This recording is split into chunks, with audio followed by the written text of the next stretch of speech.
3/4 cup ரவை, 3 cup கோதுமை மாவு, 4 கப் வந்து நாட்டு சர்க்கரை, 1 கப் தேங்காய் துருவல், 2 வாழைப்பழம், சுக்கு பொடி கொஞ்சம். நான் வந்து இந்த கப்புக்கு தான் வந்து எல்லாமே அளந்துருக்கிறேன். கோதுமை மாவு வந்து 1 கப்புக்கு வந்து 1/4 கப்பு வந்து ரவை சேர்க்கணும். நான் வந்து 3 கப் எடுத்துருக்கிறதுனால 3/4 கப் எடுத்துருக்கிறேன் ரவை. கோதுமை மாவு, ரவை, சுக்கு பொடி, இப்போ இதெல்லாம் சேர்த்து ஒன்றா நல்லா வந்து மிக்ஸ் பண்ணிடலாம். முதல்ல இந்த மாவு வந்து தண்ணி ஊற்றி கரைச்சிக்கலாம். ரொம்ப தண்ணியாக போயிட்டால் வந்து உங்களுக்கு வந்து இது வராது சரியா. அதனால் ஓரளவுக்கு நீங்கள் பார்த்து தண்ணி ஊற்றி பசஞ்சிக்கோங்க.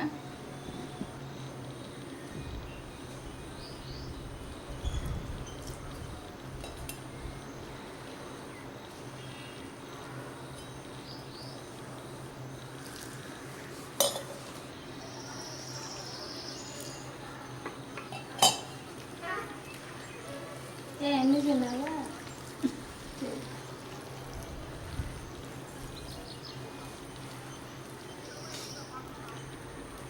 இதோட நாட்டு சர்க்கரை, தேங்காய் துருவல், வாழைப்பழத்தை வந்து நல்லா பிசைஞ்சிடலாம்.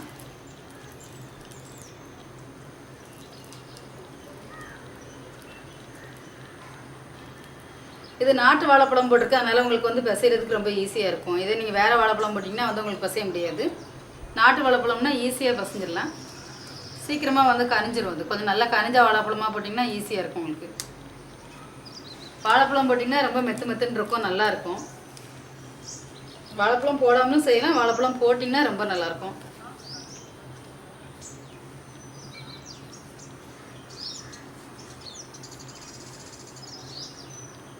இப்போ எல்லாம் சேர்த்து ஒன்றா நல்லா மிக்ஸ் பண்ணிக்கலாம். மிக்ஸ் பண்ணிவிட்டு அப்புறமா தண்ணி சேர்த்துக்கலாம்.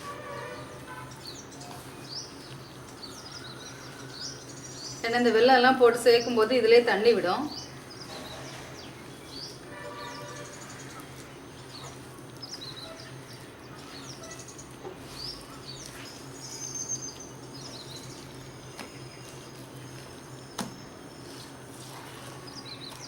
கொஞ்சமாக தண்ணி சேர்த்துக்கலாம் அந்த ரவை ஊறுற அளவுக்கு.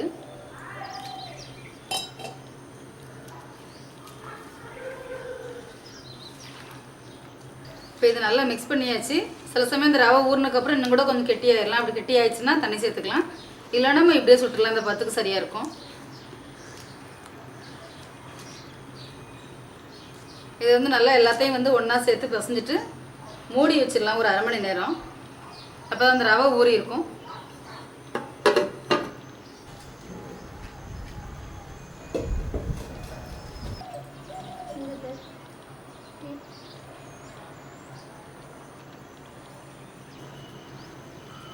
இப்போ 1/2 மணி நேரம் ஆயிடுச்சு.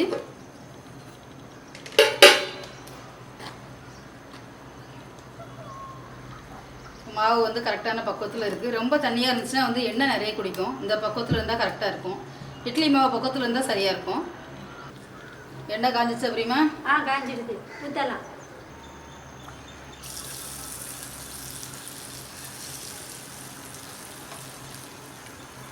கொஞ்சம் வேகட்டு, வெந்ததுக்கப்புறமா திருப்பி விட்டுடலாம். அதுவே மேலே எழுப்பி வந்துருச்சு, திருப்பி விட வேண்டியதே இல்லை. எண்ணெய் நல்லா காஞ்சிருச்சுன்னா கரெக்டாக இந்த மாதிரி வந்துடும். இப்போ திருப்பி விட்டுடலாம். இப்போ அடுத்த பக்கத்தில் இன்னொன்று ஊற்றிடலாம்.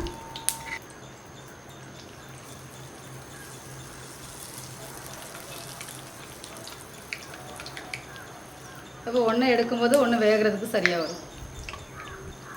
இப்போ முதல்ல போட்டது வெந்திருக்கும், எடுத்துடலாம்.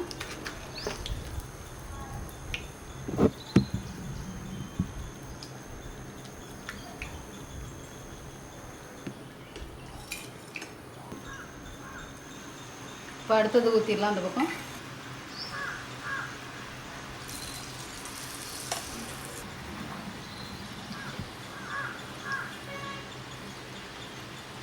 இதை எடுத்துடலாம். நல்லா பொங்கி சூப்பராக வருது பாருங்கள் பணியாரம். உள்ளே நல்லா சாஃப்டாக இருக்கும். பிச்சு பார்த்தா ஆறுனதுக்கப்புறம் நான் பிச்சு காட்டுறேன் உங்களுக்கு.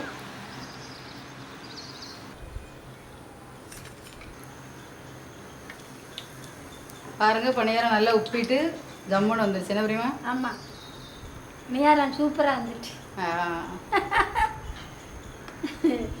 உள்ளே நல்லா சாஃப்டாக இருக்கும். ஆமாம். இதே மாதிரி எல்லா மாவையும் ஊற்றி எடுத்துடலாம்.